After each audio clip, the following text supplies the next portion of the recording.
as a minority, you kind of look at that and you're like, that's the kind of change you want to see in media. That's the kind of actions you want to see. So it's inspirational. I got to go up to the Villa training ground, sort of present an award, interview the player who scored, and then suddenly John Terry comes in and turns up, and I'm sort of like, it's a major conflict of interest being a politician and a journalist. Welcome to How to Be a Journalist, a podcast by News Associates. I'm Plamdi Mabungu, and thank you very much for tuning in. I'm a recent university graduate, and I work at News Associates. I'm early in my career, and I need the wisdom from more experienced journalists. So to solve this problem, in every episode, I will dive into conversations with some of the most dedicated and talented journalists from all corners of our industry, asking questions about their careers, successes, and giving you a different view of the person behind the byline. Whether you're an aspiring journalist, a seasoned figure in the newsroom, or just interested in knowing what happens behind the scenes, you're in the right place. Today's guest is Daily Mail political correspondent Kumail Jaffer. He's an award-winning journalist that has picked up bylines at a number of the biggest national and regional publications in the country, such as The Eye, The Independent, Huffington Post, and even the Watford Observer. He won a Muslim News Award for Excellence in 2024, with the Mayor of London, Sadiq Khan, presenting him with the award. But it isn't just journalism that makes Kumail such an impressive individual. And today we aim to get into what makes Kumail tick. So here he is, Kumail Jaffer. How are you doing today? Very well, thank you. That's a very kind introduction. Oh, absolutely no problem at all. So, what were you up to before you came into the office today? Well, I was actually heaping praise on News Associates. I was at a Journalism Diversity Fund stakeholder event, asking me, like you, how I got into journalism and my path. And of course, News Associates is the place that made me. Okay, so that is a good start to things, because News Associates is obviously presenting the podcast here today. So let's start with your time at university. So you did philosophy, politics, and economics at Warwick. Tell me about it, from 2015 to 2018. So what was your experience at Warwick? Well, it's the course itself, PPE, is known as the Blaggers degree for a reason. It's for those who want to know a little about a lot. Yeah. But I feel that's journalism in a nutshell, really. It's something you do have to do. You have to know a little bit about sport, a little bit about showbiz, everything. University itself was the start of my writing career, as we know. But it was more based on the freelance opinion columnist style rather than, the hard reporting that we've all come to love and learn. Yeah. So, did you write for a student publication when you were at Warwick? And tell me about how you got that start to writing. The start to writing was based on some work experience I got during school at the Huffington Post. Oh, yeah. So I carried on blogging for them, carried on writing opinion pieces for them, some of which actually fed into my wider university dissertation as well. As well as that, I used to write for the university study blog as well, just for a bit of extra cash. And also I was in, a friend had set up a sort of a hip-hop journalism site. Based on my interest in that sort of music, I was writing quite regularly for them as well. So you got an interest in hip-hop? Yeah, tell me a little bit about that. My niche was Eminem, which makes me sound really old, of course. But it was actually the link between hip hop and politics. So growing up and listening to people like Akala. Yes. And even Eminem, even people like other artists, Loki, Dave, even in recent years, had kind of brought that link together for me. And I thought, let me write about it. Let me express this interest to the world. Let me show this link to the world, because I think that's really important. So it was more so the conscious rappers that drew you in. Tell me more about writing about Akala and the Eminems. Was there an article that you wrote in that time that stuck out to you that you were like, yes, that was great work for me?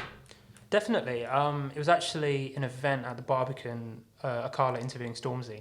Yeah. And that was my first ever press attending an event as a journalist with a press pass, and it was very surreal at the time. And then seeing these two hip hop icons on stage, and having to write about it, having to review it, and that was fantastic. And that was really important, because that's actually where I missed my first ever scoop. You missed your first? Okay, let's get into that. So they were in conversation I wrote just, the article I produced for the hip hop website at the end was just kind of a straight write up. It was only because someone had posted on social media after about Stormzy suggesting. So Stormzy has a scholarship. I forget whether either Oxford or Cambridge. Yeah. And he said the other university rejected him. Yeah. Someone had tweeted that, and then that appeared in, I think, 3 or 4 national papers after. Mm-hmm. There was no other journalist there. Came from a tweet. Yeah. I'd missed that scoop, and that was kind of got me ticking in my head. Oh, let me see the line next time. And so I always keep that example in mind, just because it's the first ever one I went to, and I'm like, that could have been your big scoop. Don't let it go again.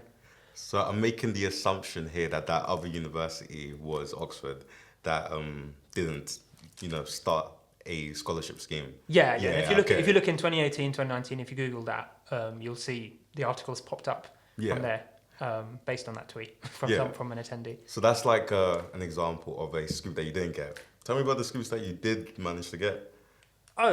During university, it was more based, as I say, like on opinion writing, columnist kind of stuff, stuff based on analysis. So I was doing a lot of, foreign policy articles about involvement in the Middle East, involvement in Latin America, those sort of areas. So it was less actually hard fact reporting, scooping. It was more kind of trying to put my knowledge forward, which I think was why coming to a place like this then was really important. Yeah. So I could actually learn how to get on the ground and get the line that I didn't get in that one event. Yeah, coaching. Okay. That is because when I was doing like the research into you before, like setting up today, all different tidbits of your life that I started to uncover. I started to think, how does he have the time to get up to all of this and to do it to such a high quality? And even when I was talking in the office that like one of the guests for the podcast is going to be Kumail Jaffer. Like they were just absolutely buzzing with it because they thought like that is a good person. So I was even thinking like, how do I even like speak to him and try and get onto his sort of level? So now that you're at the point that you are right now, has there ever been an occasion where you were like a little bit younger and you thought, oh my days, I would wish to be in the position that you are right now? Or do you just kind of just take it in your stride and you just be like, well, I'm just like that? Yeah. There was only one point in time, I think, definitely professionally, you get to that point, and that was definitely the sort of post-university kind of slump. It's a post-graduation slump that some people have. I wasn't someone with a graduate job lined up. Mm-hmm. And so I was hoping to go into journalism. Yeah. But you realise you apply, and then suddenly you're not getting anything. It's coming towards September, and you're sort of realising, okay, where's my life really going now? I've had a decent run up to now, but where's my life going now? And I think, obviously then I was very lucky enough to get a place on Discourse here, and that sort of provided a platform for everything to come. But that was probably the couple of months, that June, July, was a little bit like, where do I go? No, fair enough. Like, I reckon the uncertainty after graduation is, because graduation is a day full of, because for me it was pretty recent. It was actually only, May. Yeah. Oh wow, showing how young you are. We do not talk about my age on the podcast. Trust me about that one. You will be shocked. But that day of graduation, it's a happy day. It's a celebratory day. You've done 3 years doing a course. And then, what people don't really talk about is the second that you go to sleep that night and you wake up the next morning, it's like, whoa, okay, I'm in the adult world now. This is time to put my big boy boots on. Yeah. So it's interesting to hear you say that, because obviously right now you're Daily Mail political correspondent, which is an insane role to get to. And it's an aspirational goal for quite a lot of people. So for you to say that even you had that experience right after graduation, it'll go a long way. So I think that is a good segue into going into, let's try to get to the beginning, the core reason why you got into journalism in the first place. So let's start there. When was that first reason you were like, that's what I want to do? I want to become a journalist. So I'll give something away about my age here. I won't mention the age, but I was like a late 90s baby. Yeah. I grew up in an environment just because of 9/11, because of 7/7, where Muslims, people of my background, weren't getting an amazing ride in the media, thanks to the actions of extremists. Yeah. And I was watching those news, and even when I was growing up, and I was just thinking, well, firstly, there's no one that looks like me on the news, barely anyone. There's some absolute pioneers out there, and I can't even begin to kind of shout them all out. But there's absolute pioneers who do inspire. But realistically, sort of late 2000s, early 2010s, you look at the news, there's not many people who look like you. Yeah, of course. And then you see reporting which maybe you see as inaccurate or unfair about your community, whether it be the Muslim community or the minority community. You think that's a bit unfair, that's not right. And then you think, how do you change it? And obviously there's two ways. One is you can sort of lobby from the outside. You can put pressure, and there's some groups which kind of try and hold reporting to account, which is great. But the other thing is just get in there and do it yourself. Yeah. Be that voice in the room, and be an effective presence, because there's no better way to change something than being on the inside and changing it from within. So I think that's a major thing. And originally, as I say, I was sort of doing freelancing. I was very happy writing opinion pieces and that. But then you realize once you get inside, and I might talk about this later, inside a newsroom, you realize that just having your presence there, not even your voice, just your presence there can make a major difference with the way that certain things are reported. Yeah.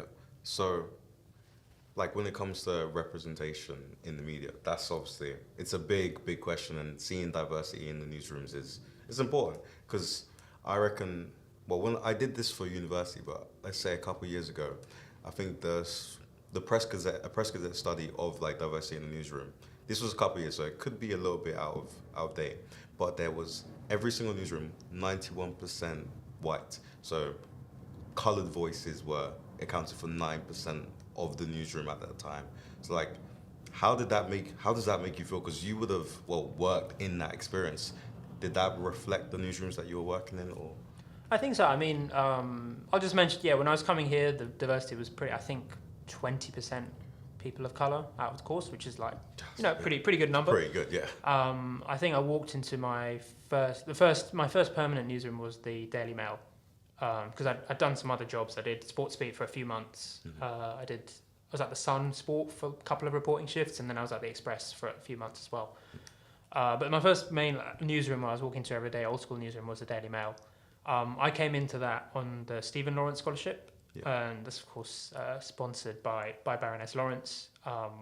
Do you still have the picture of that famous front page here? It used to be in the Wimbledon building. Yeah, not a famous front page. And honestly, I remember when I was here and I was looking at that, and I was like, you have certain preconceptions of certain media outlets, and then you're like, no, you can really do good work wherever you are. So sorry, that's a sort of side. Yeah, no, like tell me about explain the famous front page to so for those who don't know, the Mail famously quite virulently campaigned for justice for Stephen Lawrence. And so, despite all warnings, they slapped the 5 killers on the front page and said, put a headline, something like murderers, and then, basically, sue us if we're wrong, but these need to be brought for justice. And it's actions like that, especially when the British media was extremely powerful in the mid-90s, that kind of did help spur that justice. And I think, as a minority, you kind of look at that and you're like, that's the kind of change you want to see in media. That's the kind of actions you want to see. So it's inspirational in a lot of senses.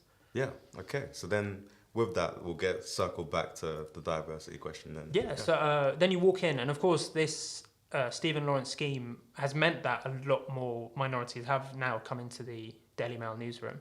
So it does feel more comfortable, and you do find yourself also getting asked. So you can get asked certain questions, whether it's to do with, how to report in certain communities. And I think that's really important as well, because the one thing you don't want to be is a tick in the box saying, oh, we've got this many reports. You're going to be like, let me make an impact in the unique way that I can as well. Not only my talent reporting that you say I have, but also the perspective that I can bring. Yeah. So like then we're still talking about your early career as well, and getting into journalism. Like when you were on the course and you're like writing articles for, I'm assuming, the Southwest Londoner, like how did you find that experience doing an NCTJ course, like after doing a PPE degree at Warwick? It's extremely different. You kind of get humbled quite a lot, because you think you can write, and then suddenly you come in and the first week and you write an intro and they're like, that's not it. Yeah. But then over the course you're like, okay, this is why. And then you think about your own media consumption, and you'd be like, okay, this is what I want to read. The stuff I was writing before, I wouldn't read past the intro. Of course. That kind of thing. But no, I mean, the Southwest London experience was great. I think it was second week we came in here, and I was interviewing a North Korean dissident in Merton. Yeah. So it's just really interesting, the kind of local stories you get as well, because it teaches you. I mean, obviously local media's unfortunately on the decline, but there's still such really important stories that you can tell. And was there a story that you did on the course where you were like, yes, this is great work for me, and you were like really proud of it, and you've got past that flowery sort of era of your writing? I think it was actually, talking about local news again, I was, as you mentioned, you gave a good shout out to the Watford Observer, great paper. Yes. They have a sort of sister paper called the St Albans Review. And at the time I was doing my placements there, there was kind of a unfortunate, strange series of dog killings or dog deaths. Yeah. And so the front page I was worked on, which I'm quite proud of, and it's still actually on my bedroom wall, is the kind of uncovering the mystery of kind of why certain individuals may be putting out poison food for dogs. And kind of that involved talking to loads of people, obviously from quite near where I grew up as well. And so it becomes quite a personal story as well. And you sort of, you feel like you tell this story and you give those people, even if you don't solve the mystery, you will naturally create some interest in it from police, etc. But even if you don't solve it, you're at least giving those people who've had that tragedy some airtime, you know, some peace, hopefully. You know, they go home and there's a picture of their lovely dog who unfortunately passed away, you know, there, and you know, you just feel like you can make an impact without necessarily getting a, you know, splash on a national paper exclusive sort of thing. You know, you can just make those impacts closer to home, which is really nice. People contacted me for weeks after saying, oh, you know, my cat ate something and passed away. My dog, you know, I found this, you know, found a sausage which may be poisoned sort of thing, and dog could have eaten it. So it was a very strange one. But I think in the end, well, you know, it's not a mystery of the sort. It just gave those people a lot of peace, I think. And so, and it's a local interest story, which is, you know, really important at the end of the day. Yeah. So if that's a local interest story for you, so Watford and St Albans, is that where are you from? Where did you grow up? Yeah, born in Watford. Oh, okay. Grew up in a village nearby. Yeah. And yeah, pretty much stayed in London ever since. Oh, well, that's all parts around London. Because those two publications they're quite close to where I'm from as well, because I'm from Luton, and obviously there's the Luton's Watford rivalry and that sort of thing. Are you a Watford football fan? No. Okay. I got towards That's actually London, fantastic. And you know what? It's crazy thing is, because I actually do know what team you support. I'm making the assumption, because you are a Mikel Arteta enthusiast. Yes. Meaning you're an Arsenal fan. Of course. How are you finding this season going so far? Oh, it's great. Yeah. I've been last few have been really good. I mean, I say it's deserved it, because me and my dad, we've had season tickets for a good few years now. We were there during the absolute doldrums, the end of the Unai Emery era, you know. And so we were there when the ground was half full, and now suddenly everyone wants tickets, and we've been there, you know, in the freezing cold, half empty stadiums. Now we're enjoying the good times, and that makes it feel even better. Yeah, you know, at that point, fair play. If you actually saw Arsenal through the banter era. Exactly. Yeah, the banter era. But you know something else with Arsenal, which is interesting, is that one of my first jobs here was covering the Arsenal ladies. They're very close to my house. They play at Meadow Park in Boreham Wood. Yeah. And so that was a really interesting experience, because suddenly you're covering a team that you support. And you realise you have to just put away your fandom for a minute. You have to be like, oh my god, is that Beth Mead? I can't believe that. And then you have to be like, no, I have to find 3 questions for Beth Mead to kind of answer for an interview and type it up. So that's a whole different perspective. So I wonder, however, you know, if I ended up covering Arsenal in any way, that would work out. So does work take out the fun of going to these football matches and going to these events? Oof, well, it's been a long time now, I think, since I've gone to something like that. But to an extent, I mean, my 3 months in sports journalism here, downstairs, that was such a brilliant experience reporting. But then you realise you go to work, and I come home, and even if Arsenal have a Champions League game, I'm just I've just basically watched 10 hours of sport at work. I'm not really sure I want another 90 minutes. So that's the kind of difficulty in the sports side anyway. I'm not sure on the music side or anything else. Yeah. What people feel. Okay, so all right, you've spoken about sports beat a lot, and I want the listeners to understand like what sports beat is and how you got the job here. So, when you came off the sports journalism course, how did you get that role at sports beat, and yeah, how was that? So I got the role. I was asked by the managing editor here to do a few months at Sportsbeat. Essentially, it was just an internship. I felt I was one of the most keen individuals on sport within my sort of news course, and they just they took a go on me, and hopefully they think it worked out. Yeah. But the job is great. I mean, at the time, I'm not sure about the clients now, but it's a sports news agency, and at the time it was servicing the FA, so it was covering women's football for the FA website. Yeah. And so I remember my first ever trip was, I think it was on my third day there. I got to go up to the Villa training ground, sort of present an award, interview the player who scored, and then suddenly John Terry comes in and turns up, and I'm sort of like, depending on your views on John Terry, of course. Of course. But yeah. I mean, that's quite surreal in some aspects. Definitely. So it was a really, really rewarding job and extremely busy as well. So it was around that time that, correct me if I'm wrong, was John Terry assistant manager or was he? I think manager? he was in the coaching setup. In the coaching setup. But he'd come over to sort of the it was a women's player receiving it, and sort of just congratulate her. Yeah, no, of course. That is, starting off to see, because there is that element of like getting starstruck. Like, does that ever happen to you? Even on the political side of things as well. We'll get into your political journalism career a little bit later on, but in those early days, did you get starstruck ever? In those early days, yes, by sports players. Yeah. Yes. I mean, one of the first interviews I mentioned was Beth Mead. Yeah. And at the time, I mean, this was 2018, so it was slightly before the kind of hype started building up for the 2019 World Cup. Obviously, the Lionesses win. But still, like, I knew about women's football at the time, and it was absolutely, like, just quite surreal to just see that. And you're now under kind of you're on my time now. I'm giving you an interview, so it's kind of... It's a very, very interesting dynamic change, from watching them on the pitch to being like, okay, let me ask you a few questions then. Has there ever been a moment where you're like, don't meet your heroes? Have you had that sort of circumstance where you met somebody that you looked up to and then they disappointed you? Well, I think that's on the political side, but just for my career, I'm not going to mention any names. Definitely, okay, that makes a lot of sense. Has there ever been what would your favorite interview be? I think definitely on the sports side. I think Marilyn Okoro, she's a sprinter, and I took up to Wigan to interview her, and that was just an amazing interview. She was very, very kind of assertive about all her answers. I got exactly what I needed. Really, 4 or 5 really good stories from it. Yeah. And it was great. I mean, I'd watched her in the Olympics a few years before, and again, that was kind of one of the mixes of surreal plus, getting to sit down, interview her, watch her train, sort of thing. So that was great. Yeah, no, of course. Okay.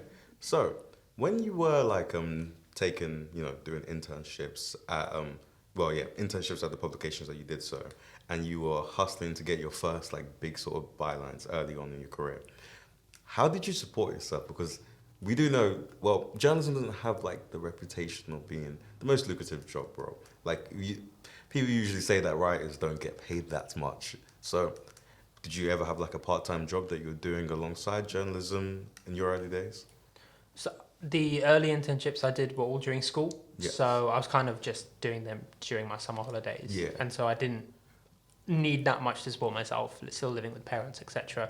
But you're right, it's a really difficult thing to do now, and I think there is sort of been a clampdown on unpaid internships, but they still happen all over the place. I mean, even when I started working, so just after I came off this role at Sportsbeat, I remember going into my next role. I took 2 weeks off to go and do unpaid internship at the Eye.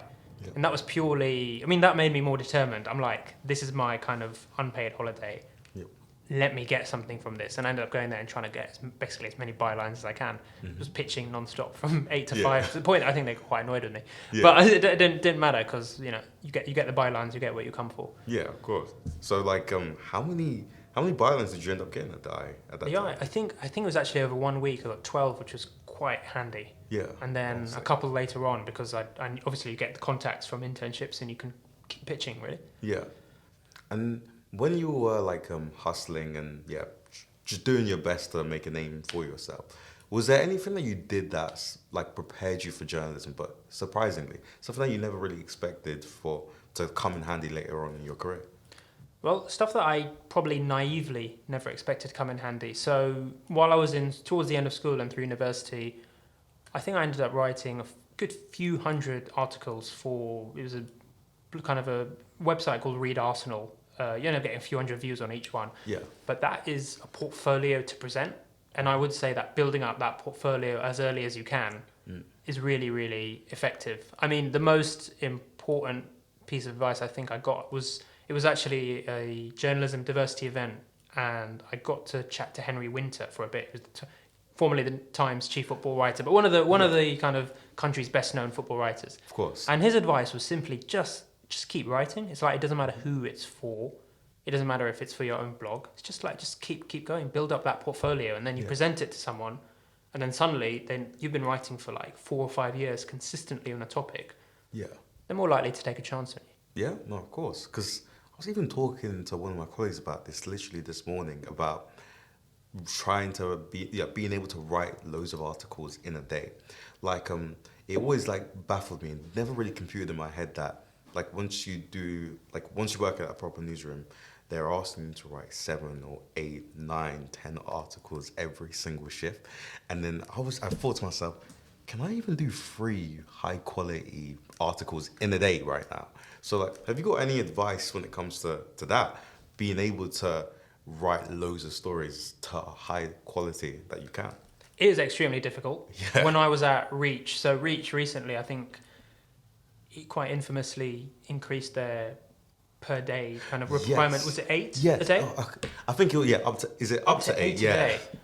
When I was there, it was 5. 2019, and then it was coming up to 6 when I was leaving. But even 5, it's a massive struggle. Yeah. And I pride myself on working very fast and kind of having those kind of surges of activity to work fast.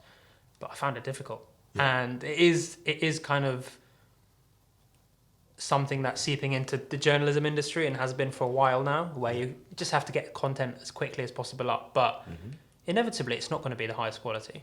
Yeah. You know, I'm very lucky now to work for a print-only publication that gives me the kind of time and space to really hone my articles, and then it of course though goes to 2 levels of basically editing after that as well, which kind of refines it further.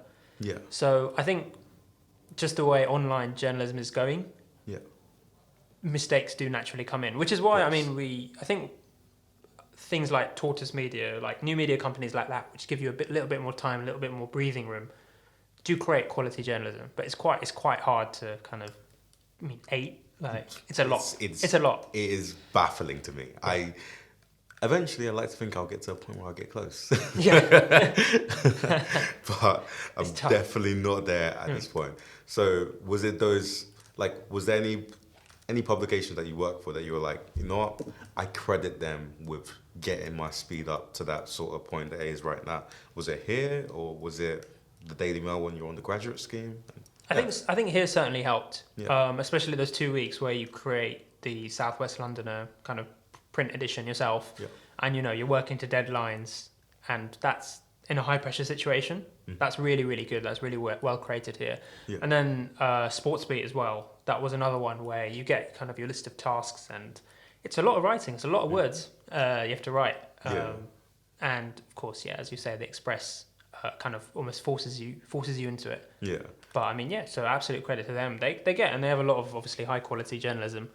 But I think the idea of 8 a day might reduce content quality.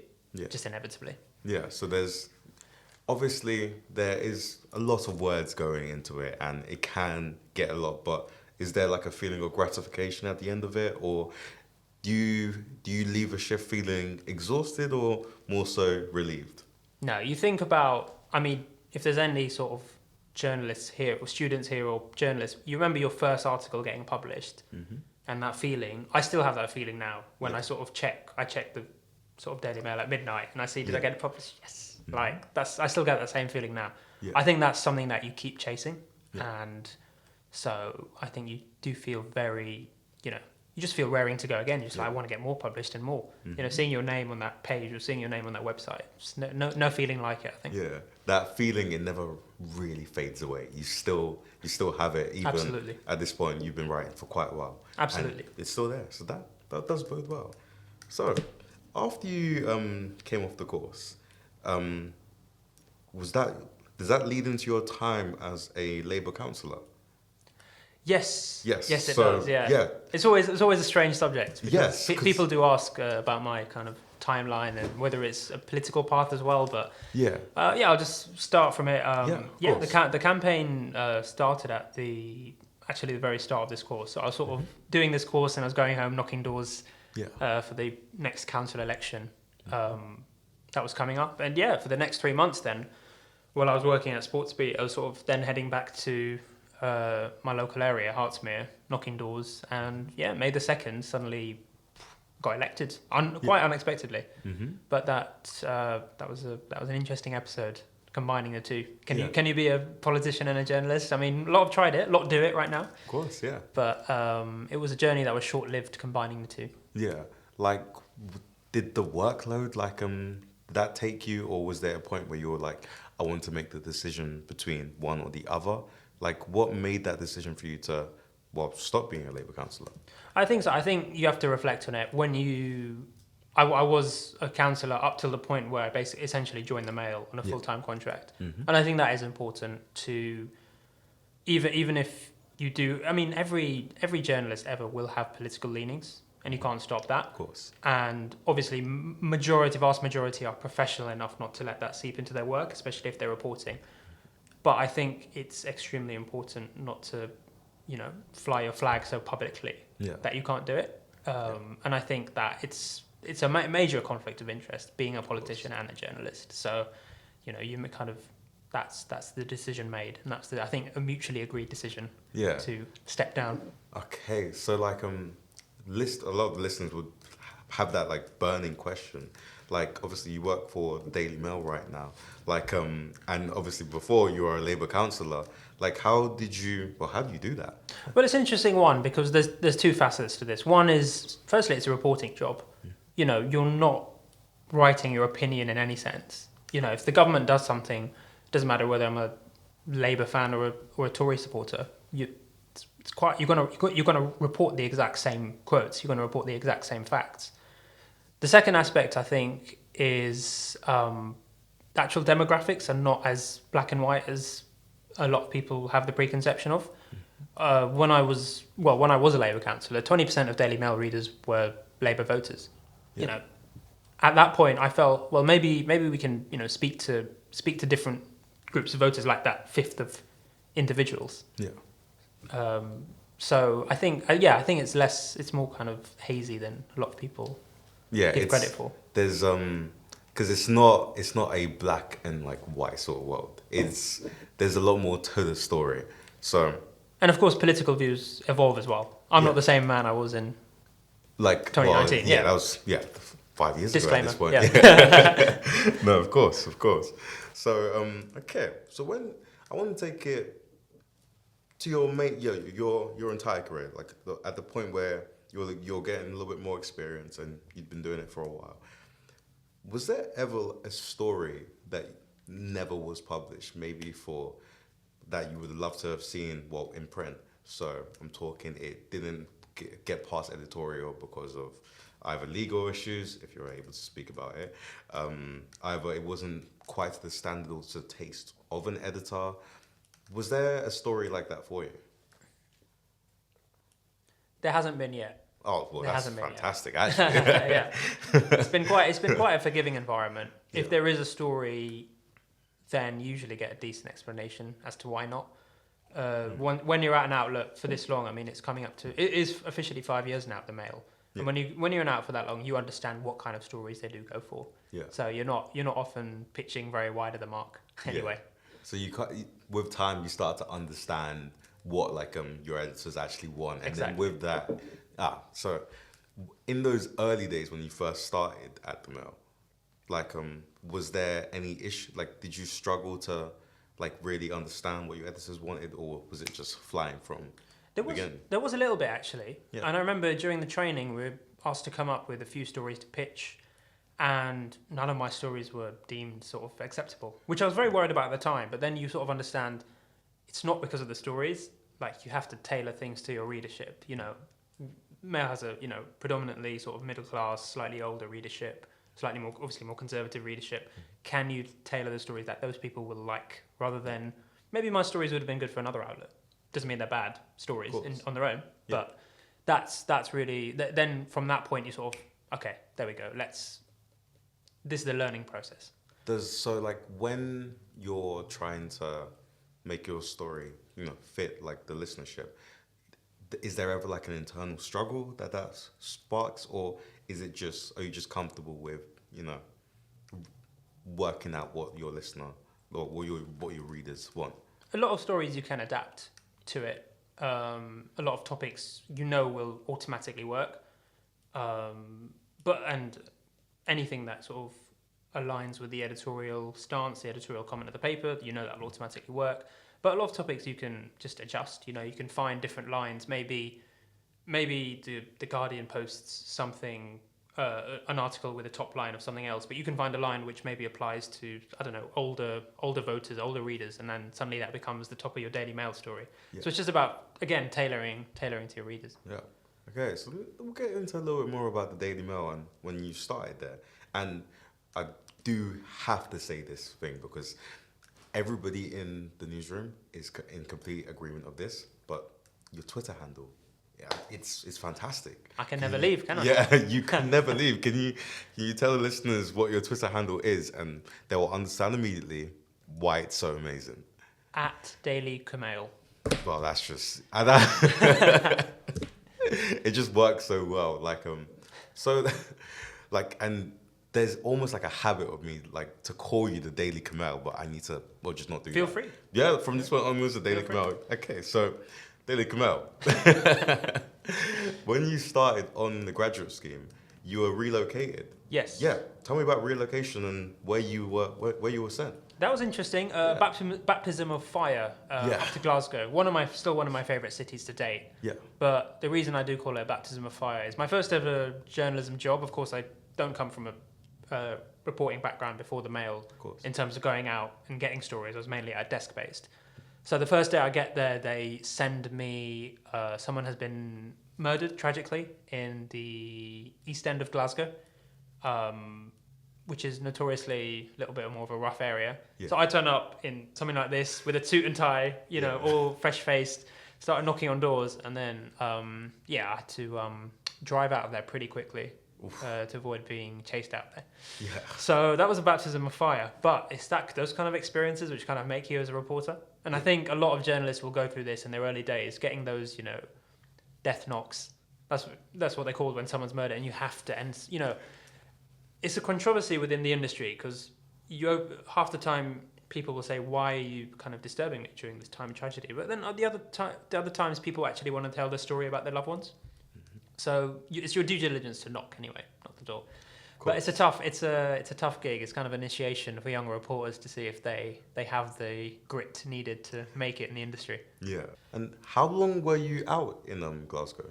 5 months in the end. 5 months in the end. 5 months. And then COVID struck, of course. Yeah. So that presented a whole different type of reporting. Okay, so when the pandemic struck and then you were all hosted back inside, how was that for you?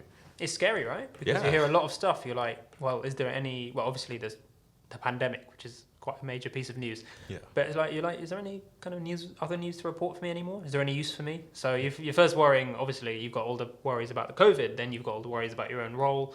But then you realise that was a time to develop your niche as a journalist. Like, okay, I'm at home, I have plenty of time. I can kind of work on my own, developing my own stories, developing my own contacts virtually, if I can. And it's an interesting time. Not many people got through it particularly well. I think it's quite difficult. It was quite a difficult time in the journalism industry. Of course. But I came out the other side a better reporter somehow. You wouldn't expect it when you went in, but came out the other side better. Was there a story that you wrote like in that time, like from home, that you were like, I'm absolutely really surprised that I managed to pull that one off from for on my desk. I think it was actually the one story I got to go out on was driving to a COVID testing centre when they first brought them out. And again, dressed in something. I need to start dressing in something different when I go out on jobs. But sort of wandering around a kind of muddy field, trying to get the best view of COVID testing centre and trying to put mics in people's car windows, say, "Oh, how'd you find it today? How long you had to wait?" And sort of then seeing the byline at the end of all that day was quite satisfying. Yeah. Pretty much because the only time you're allowed to go out during COVID. Oh yeah, honestly, that period of time of being cooped in was just. It really depends on what type of person you are. Like, I was very much like frustrated about, not being able to go out and see mates and that sort of thing. So it is a good thing to hear that you were still able to like get that good story written and that sort of thing as well. So, okay. Now we've spoken a little bit more about your time on the graduate scheme and okay. This is a big one. This is a big one that I was actually quite interested about. The Lobby 11 team. The Lobby 11 team. Tell me about the Lobby 11 team. Well, it's one of the first things I did when I joined the lobby, which, for those who don't know, is the collective term for sort of the political journalists based in Parliament. I think it comes from the term lobby briefing. So every day you go to the Downing Street and get lobby briefings from the Prime Minister's officials, spokespeople, etc. But I digress. The Lobby 11 team, which is much more important. Of course. It's simply a team of journalists from different papers. It's all the different outlets coming together. The captain used to work for The Independent. The goalie works for The Guardian. The centre mid works for The Daily Mail. Yeah. It's a really good example of Fleet Street coming together and taking on different teams. So conference, we took on every single major party this time. Beat the Lib Dems, lost to the Tories and drew to Labour. Yeah. But the Lobby 11 is a constant fixture in my life now anyway. Was it an 8-0 win over the Lib Dems? Did you grab a goal? I did not. I don't. Assists? Holding midfielder, my Holding friend. midfielder. So you're more so like was it like a Kante sort of build? Rodri style, Rodri sort of style, just dictating play. That's what I like to say. Yeah, of course. Okay, so now we're talking about the fun side of the lobby. We'll get into the serious part of working in the lobby. So tell me about, you've given us a definition of the lobby, but we just had a general election not too long ago. So how was it being a journalist and working in the lobby during a general election? Is this your first one or... Yeah, tell us about it. Yes, I mean, I did a little bit up in Glasgow in the Scottish 2019, helping out with that election, but it was nowhere near kind of the experience this time. Yeah. I spent most of it on the Labour press bus following, now the current Prime Minister around the country. So that was interesting because essentially you turn the whole press bus into what seems like a school trip, really. You get taken around, shepherded, they come around the bus, they ask you what you want for lunch. But then once a day you get a huddle with Sir Keir and you get to ask him one question. So that's your 24 hours of work, and then you kind of work out what the story is for the day. So it's a really, really different and interesting way of reporting. Yeah. But by the end, I mean, you feel like you get to know the sort of Prime Minister. He recognises you suddenly. It's like, oh, you asked me, this is the 15th question you've asked me in 3 weeks, sort of thing. Yeah. So it's an interesting experience for sure. So were you like able to get coffees with the politicians and that sort of thing as well? No, we were kept well away. The press bus travelled completely separately to, in Labour's case anyway, completely separately to, I think Sir Keir and his team were sort of taking trains around. They made sure not to take any helicopters or planes for obvious story reasons. But I think they were taking trains around and we were sort of driving around the whole country on this press bus. Yeah. The Tories did let you on their press bus. You did get to sit with various ministers, and so did the Liberal Democrats. But Labour made sure to keep you separate. All they needed to do was not make a mistake, and doesn't look like they made a major one. Oh no, fair. Yeah, they seem to be doing pretty well at the moment. So, would I be right to say it was even a little bit similar to how the Lobby 11 is? So that you got on your press bus, you got like journalists from all the different publications. Is there like a almost like but a different type of newsroom, a different type of camaraderie with the journalists from the other papers that comes about of working in the lobby? Definitely. I think overall with other papers, you obviously have the recognition that you are writing things from a different perspective. So, but naturally, with the exception of exclusives, obviously, most papers will write about the same things every day, just from their reader's perspective, almost. Yeah. And so there is also kind of sometimes a level of coordination, especially with questions. You know, you don't want to be doubling up on questions. You want to ask them about the politicians about the widest breadth of things possible. So there's that coordination as well. So there is a little bit between every paper. You know, you do obviously you're rivaling in terms of your scoops and your coverage and your readers, but obviously, you know, no harm helping each other a little out about a bit if you both get benefits from it. So, like, going into that a little bit further, is there from time to time that little bit of a competitive streak that comes about from you and the other papers? Because I imagine it's a little bit different to how newsrooms would work. Because, I mean, let's say the Daily Mail and the Guardian, and they're covering the same story, and you're both operating from your own separate newsroom. There, you could see where the competition could come about. But in the lobby, seems to be an isolated situation. So, tell me a little bit more about the competitive element. I think a lot of it is hidden, actually.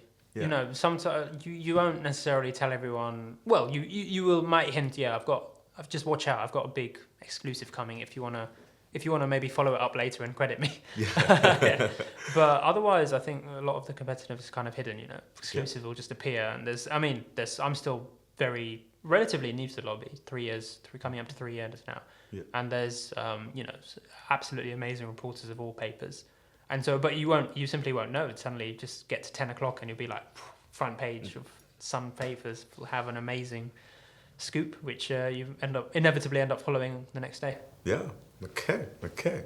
So now we've got quite a good understanding of your journalism career and the many heights that you've reached. Has there ever been a situation where you've like hit like a roadblock and either like made a mistake or you reached some sort of challenge that was difficult for you to overcome, that you even thought was a little bit career threatening at a point? Lucky enough not to be in that extent of a situation. Extreme, yeah. I mean, I think the biggest thing is we spoke earlier about the high of seeing your name in print or name online every day. Sometimes you can have a dry spell, essentially, and suddenly your stories aren't working, or even if you're writing stories, they aren't going in the paper, maybe they're not good enough, maybe they're reduced to kind of little nibs. And you then you start to reconsider, you're like, you know, is this my talent? Is this just a bad streak of luck?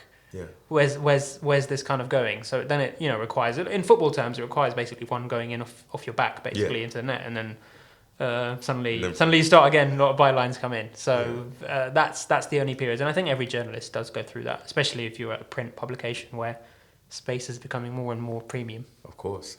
And like, how do you overcome that, like mentally? Like, how do you not get down by having a little bit of an off period? You just have to trust in yourself. I mean, you have to think about your previous performance. I mean, journalism, like cliche, it's like riding a bike, right? You don't forget how to write a good story. Yeah. You just have to kind of keep plugging away. A lot of good stories just come by being in the right place at the right time. And equally, you know, you could get very unlucky and not get a quote in time, not get the right words in time, and your story gets killed. Yeah. So just have to trust in yourself. When I ask you this question now, just go with the first one that comes to mind. What is the best story, or the story that you're most proud of out of 1,500? First thing that comes to mind. Initially, I thought about a story. It's about a girl called Ruby Williams. This was an exclusive that I did. Her mum called me up a couple of weeks prior. I was on the news desk. Her mum called me up, and she said, essentially, she's being discriminated against in school because of her hair. She had like kind of Afro-style hair, and she was being discriminated against. And I was kind of working on this story and trying to piece it all together. We'd sent a photographer up to Manchester to kind of take pictures and stuff. And you know, when I saw that on page five lead in the Daily Mail, I was just really proud, because I'm like, this is the kind of spirit that we need, you know, diverse issues, you know, giving that to a wider audience that might not necessarily have gotten a lot of that in recent years, is really, really important. And I remember getting a call after from her mum, just saying, you know, thanks so much, it's delighted for it. Because one of the reasons you go into journalism as well is just public service. You know, you help people, and when you see people like, you know, actively beam it when they see something published. That's great. Yeah. And was there any way that story and working on it somehow changed the way that you look at journalism and the way that you report on the story? Yeah, it gives you more hope, doesn't it? Because you see that you're not just working on stories for the sake of it. And like I was saying before, you're not just a tick box. You're someone who is there because you understand issues in communities which previously haven't been reached. Yeah. Okay. So yeah, that is very, very, very cool stuff from you there. Like diversity in the media is something that people see as like a big problem in journalism, but as time progresses, it is getting better. Like obviously you're in the position you are right now. And even I've got this job that I've got right now. So there's things like that. Journalism is going in the right direction. But with that, I'm going to segue into the next section. We have gotten into your career and the highs and also the lows and the way that you've prospered and you fought through any sort of thing that was chucked at you. But now we're getting into the serious questions. And when I mean the serious questions, it is the fast and furious round. Oh, wow. And you can answer these questions as fast as you want, or you can go into a little bit more depth. It's completely up to you. Fine. So for the first one, and I actually think this is the most important one because I think our listeners are really going to feel this one. Are you an extrovert or an introvert? Introvert.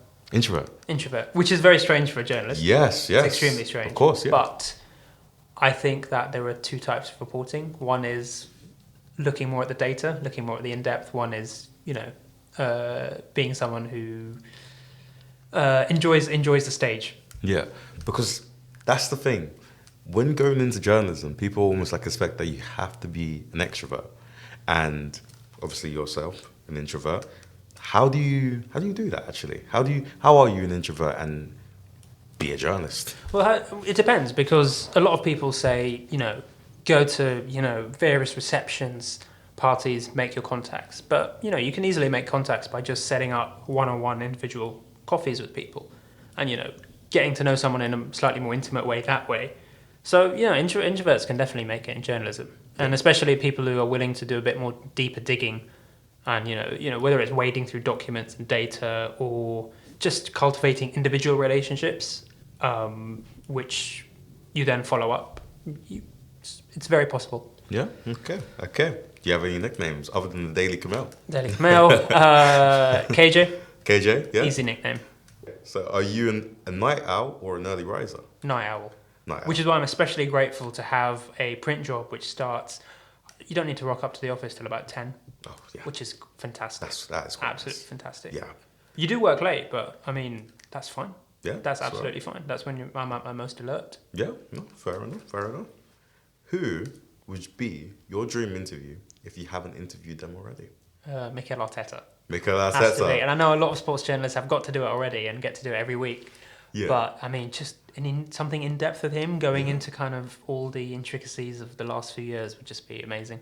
I think it's definitely the way that because I'm a Man United fan and a Luton Town fan, but yeah, we don't talk about too much about that. No. But but at the point where Ten Hag is right now, I like to think that's where Arteta was right before he kicked on and became the amazing manager that he is now. So I reckon that'll be a very interesting in-depth interview that I will be waiting on the point when you get that done. Of course. Yeah. When I can find somewhere to interview him from a political perspective. Yeah. I mean, Gareth Southgate was at the investment summit on Monday. Right. He was, he's sort of venturing into that politics side now. Hopefully Mikel's not too far. Hopefully so. Okay, so let's say after this, you're going to interview Mikel Arteta and you're driving over. Or you're taking public transport. What song would you play to pump yourself up for that interview? If you would play a song, or if you would listen to a podcast, what would you put on? I think it has to be a podcast. Podcast, yeah. I think it has to be a podcast. Thinking of which one though is interesting. Yeah, what are you listening to? I mean, I think you just got to listen to podcasts that focus on the topic itself, because that gets your mind absolutely going, gets you considering perspectives. You maybe you're doing your preparation beforehand in your notepad, but then suddenly you're listening to a podcast and you're like, I didn't think about that. and it just triggers a whole new level of activity in your head. So it has to be an Arsenal podcast.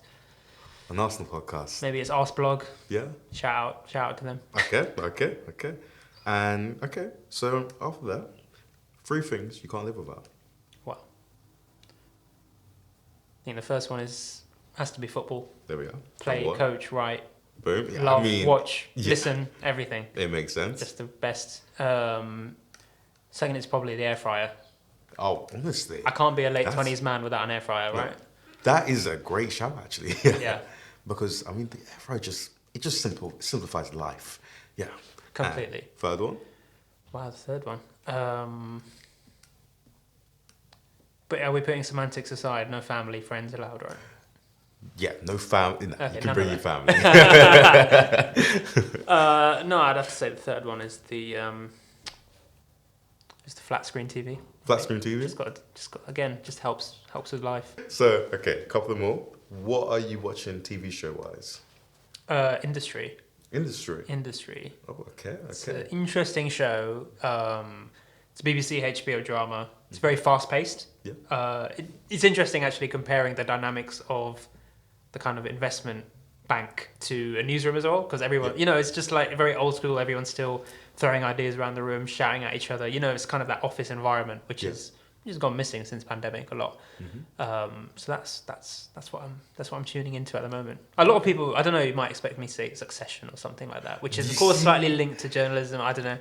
Because when more episodes of the podcast comes out, I would be intrigued as I will actually start to do a poll about what TV show comes up the most. So maybe we'll get you back on again as well, because as soon as you get that Mikel Arteta interview done, we will be inviting you back onto the podcast again. Great, that's motivation itself to get that secured. Yeah, there we are.